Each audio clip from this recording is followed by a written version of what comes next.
Good evening students, कैसे हैं आप सब। मैं कलश गोयल स्वागत करती हूँ आपका अकाउंटिंग गुरुजी चैनल पर। आज हम पढ़ने वाले हैं classification of sources of finance. हमने अपने कल के टॉपिक में इसके बारे में थोड़ा सा पढ़ा था, अब हम आगे थोड़ा सा बढ़ते हैं इसमें, राइट। लेकिन उससे पहले अगर आपने हमारे चैनल को सब्सक्राइब नहीं किया है तो प्लीज़ पहले चैनल को सब्सक्राइब कर लीजिए, जिससे कि आपको सारी न्यू अपडेट्स मिलती रहें।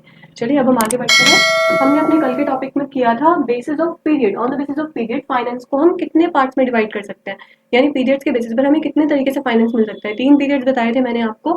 फर्स्ट आपका था लॉन्ग टर्म पीरियड, सेकंड आपका शॉर्ट टर्म पीरियड और थर्ड आपका मिडिल टर्म पीरियड, राइट। अब उसके अकॉर्डिंग हमने पढ़ा था, लेकिन आज हम पढ़ने वाले हैं on the basis of generation. Generation के बेसिस पर हमें फाइनेंस कितने तरीके से मिल सकता है, कितने सोर्सेज है जो जनरेशन के बेसिस पर हमें फाइनेंस प्रोवाइड कर सकते हैं। तो अब हम इसके बारे में बात करते हैं। तो बच्चों, on the basis of sources of generation, generation के बेसिस पर फाइनेंस पे दो तरीके से मिलता है। एक आता है इंटरनल सोर्सेज, यानी कंपनी के अंदर के जो सोर्सेज है। एक आता है एक्सटर्नल सोर्सेज, जो कंपनी के बाहर के लोग हैं, जिनसे हम बाहर से फाइनेंस ले रहे हैं। यानी फर्स्ट ऑफ ऑल इसमें आती है equity share capital. Equity share capital क्या होती है? अब कंपनी कुछ शेयर्स को इशू करती है अपना फाइनेंस, लोगों से फाइनेंस लेने के लिए, पैसा लेने के लिए। तो जो शेयर्स इशू किए जा रहे हैं वो दो तरीके के शेयर्स इशू करती है कंपनी। एक शेयर्स आपके बात करती है प्रेफरेंस शेयर की, और एक बात करती है इक्विटी शेयर्स की। इक्विटी शेयर कंपनी उन शेयर होल्डर्स को इशू करती है जो कंपनी के अंदर के मेंबर्स होते हैं, जैसे कि कंपनी के बोर्ड ऑफ डायरेक्टर्स हो गए, कंपनी के मेंबर्स, अंदर के मेंबर्स हो गए। तो इन सबको कंपनी इक्विटी शेयर्स इशू करती है। नेक्स्ट, कंपनी रिटेन्ड अर्निंग से अपना पैसा बचा सकती है। यानी कंपनी जब शेयर्स इशू करती है तो लोगों को क्या देती है? डिविडेंड देती है। जब लोगों को शेयर्स इशू किए जाएंगे तो उनको पैसा भी तो चाहिए ना। अब कोई भी पर्सन अपना ऐसे ही तो आगे पैसा नहीं दे देगा कंपनी में, उसको भी कुछ प्रॉफिट चाहिए। तो जो प्रॉफिट उनका होता है वो रिटेन्ड अर्निंग से होता है। रिटेन्ड अर्निंग यानी आगे के लिए कुछ पैसा बचा कर रखना। कंपनी आगे के लिए अपना थोड़ा सा पैसा बचा कर रखती है ताकि उनको आगे और भी ज्यादा प्रॉफिट मिलता रहे। आगे सपोज कीजिए घर में जो आपकी मम्मा होती हैं वो भी अपने फ्यूचर के अनसर्टेनिटी के लिए कुछ ना कुछ पैसा बचा कर रखती हैं, पॉकेट मनी के लिए साइड बाय साइड कुछ बचा कर रखती है, ताकि फ्यूचर में नीड पड़ जाए तो वो उसको यूज कर सकें। ऐसे ही कंपनी कुछ रिटेन अर्निंग करती है जिससे वो अपना फंड इंक्रीज कर सकती है। नेक्स्ट हम बात करने वाले हैं एक्सटर्नल सोर्सेज की। एक्सटर्नल सोर्सेज क्या होती हैं? जो कंपनी के बाहर के सोर्सेज हैं, जो जैसे बाहर के लोग हो गए जिनसे कंपनी अपना पैसा लेगी। अब इंटरनल सोर्सेज तो क्या हुए? जो कंपनी के अंदर के लोग हैं जिनसे कंपनी पैसा ले रही है। और कंपनी के बाहर के सोर्सेज क्या है? सबसे पहले सोर्स है फाइनेंशियल इंस्टीट्यूशन।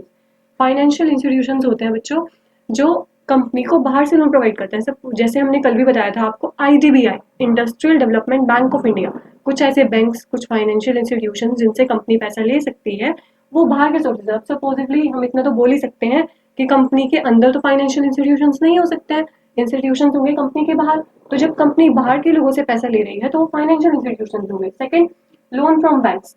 बैंक से लोन ले सकती है, लोन तो बैंक प्रोवाइड करता है या एसेट्स पर भी करता है, हर चीज पर लोन प्रोवाइड किया जाता है आज के टाइम में। तो लोन बैंक से ले सकते हैं जिस पर वो एक प्रॉपर इंटरेस्ट पे कर सकती है। थर्ड हम बात कर रहे हैं प्रेफरेंस शेयर्स की। तो बच्चों, प्रेफरेंस शेयर जैसे मैंने आपको बताया है, पूर्वाधिकार अंश इनको बोला जाता है, जिसमें प्रॉफिट में सबसे पहला अधिकार होता है। प्रेफरेंस शेयर्स में क्या करती है कंपनी? बाहर के लोगों को यानी आम जनता को शेयर्स इशू कर देती है, जिसपे वो उनको एक प्रॉपर डिविडेंड देती है। लेकिन सबसे पहले चाहे कंपनी को लॉस हो चाहे प्रॉफिट हो, इनको इनका डिविडेंड चाहिए, राइट। सबसे पहला अधिकार। तो ये एक्सटर्नल सोर्सेज हुई। फोर्थ आती है पब्लिक डिपॉजिट्स। कंपनी के अंदर जो लोग पैसा जमा कर रहे हैं अपना, उनके बेसिस पर कुछ वो इंटरेस्ट लेते हैं, वो पब्लिक डिपॉजिट्स की बात कर रहे हैं। नेक्स्ट आती है डिवेंचर्स। जैसे कि कंपनी शेयर्स इशू करती है उसी तरह से कंपनी डिवेंचर्स भी इशू करती है। अब डिवेंचर्स क्या होते हैं? एक लोन लेटर मान लीजिए आप, सपोजिटली एक लोन लेटर हुआ जिसमें कंपनी ने कुछ टाइम के लिए लोन लिया लोगों से और उनको उसके बदले में कुछ इंटरेस्ट दे दिया, कुछ परसेंट, सपोजिटली 6% इंटरेस्ट पे उन्होंने उनको लोन दे दिया, राइट। तो वो हुए हमारे डिवेंचर्स, क्योंकि डिवेंचर्स भी हमारे बाहर के सोर्सेज से ही लिया जाता है। बाहर के सोर्सेज को इशू कर सकती है कंपनी डिवेंचर्स, एक्सटर्नल सोर्सेज को इशू कर सकती है। सिक्स हम बात कर रहे हैं लीज फाइनेंसिंग की। लीज का आपको मीनिंग अगर बताया जाए तो लीज का मीनिंग होता है गिरवी रखना। जब कंपनी अपनी किसी एसेट्स को गिरवी रख देती है फाइनेंस के लिए, अपने पैसा लेने के लिए, तो वो आता है लीज फाइनेंसिंग। उनको फाइनेंस मिल जाता है जब कंपनी अपनी किसी भी एक एसेट को किसी दूसरे पर्सन को क्या रख देती है? गिरवी रख देती है। अपनी कोई भी एसेट उसने किसी और पर्सन को दे दी और उनको बोला कि आप कुछ टाइम पीरियड के लिए मुझे इतना पैसा दे दीजिए, उसके बाद मैं आपको विद इंटरेस्ट ये पैसा वापस कर दूंगा।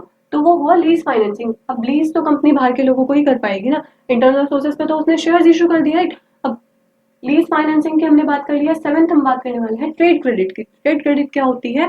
जो बाजार से उधार लिया जाता है। जैसे सपोजिटली मैंने आपको कल भी बताया था कि सपोज कीजिए एक मैन्युफैक्चरर है ए और ये सी से रॉ मटेरियल परचेज कर रहा है। तो जब ए सी से रॉ मटेरियल परचेज कर रहा है तो सी क्या दे देगा, इसको थोड़े दिनों के लिए ट्रेड क्रेडिट दे देगा। क्या बोलेगा कि आप एक काम कीजिए, अगर आपके पास अभी पैसा नहीं है मेरे रॉ मटेरियल का पैसा देने के लिए, तो आप कुछ टाइम के लिए अपना काम कर लीजिए। ये टाइम अप्रोक्स 3 to 6 मंथ्स का होता है जिसमें ये पैसा लेकर काम कर सकते हैं।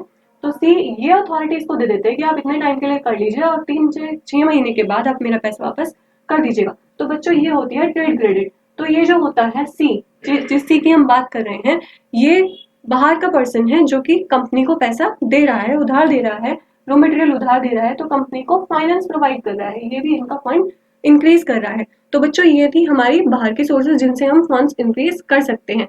अब जैसे कि हमने कल की वीडियो में अपने पढ़ा था कि on the basis of period company 3 equities में कर सकती है, यानी long term equity, medium term equity और शॉर्ट टर्म इक्विटी, जिसमें इक्विटी शेयर्स आए थे, retained earnings, preference share, debentures. अब लॉन्ग टर्म में ये सारी सोर्सेज थी, मीडियम टर्म में ये सारी सोर्सेज थी और शॉर्ट टर्म में इन सब सोर्सेज के बारे में बात की गई थी। लॉन्ग टर्म में बैंक्स भी आए थे, public deposits, loan from financial institutions, trade credit के बारे में भी हमने बात की थी।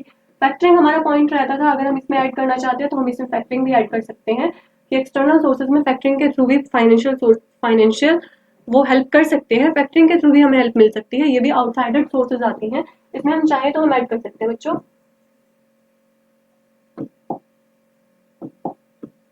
फैक्टरिंग, अब फैक्टरिंग एक ऐसा पॉइंट आता है जिसमें कंपनी क्या करती है, बाहर के लोगों से पैसा ले लेती है और कुछ टाइम के लिए उस पैसे को लेकर उनको कुछ इंटरेस्ट के बाद साथ उसको वापस कर देती है। तो ये भी हमारी बाहर की सोर्सेज हुई।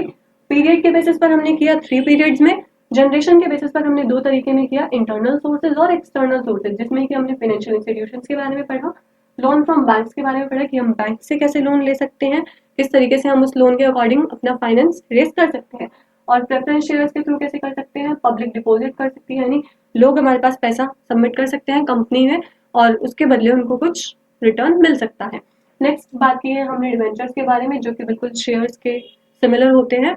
ये लोन लेटर्स इनको हम कह सकते हैं जिस पर एक प्रॉपर इंटरेस्ट हमें मिल जाता है, कंपनी को मिल जाता है, कंपनी दे देती है। सॉरी, ट्रेड क्रेडिट क्या होती है कि एक मैन्युफैक्चरर को मिल रहा है, जो ट्रेड क्रेडिट मैन्युफैक्चरर को मिलता है किसी भी सप्लायर के थ्रू। वो सप्लायर जो माल उनको दे रहा है, रॉ मटेरियल दे रहा है, उस रॉ मटेरियल के बदले में वो उनसे पैसा नहीं ले रहा है, वो सिर्फ ये कह रहा है कि आप 3 से 6 महीने के अंदर ये पैसा वापस कर दीजिएगा, इतने तक के लिए आप इसको एज अ नॉर्मली और कैपिटल रख लीजिए। तो ये ट्रेड क्रेडिट, ये सारी बच्चों थी बाहर के सोर्सेज जिनके थ्रू कंपनी अपनी कैपिटल को रेज कर सकती है, अपने फंड्स को इंक्रीज कर सकती है।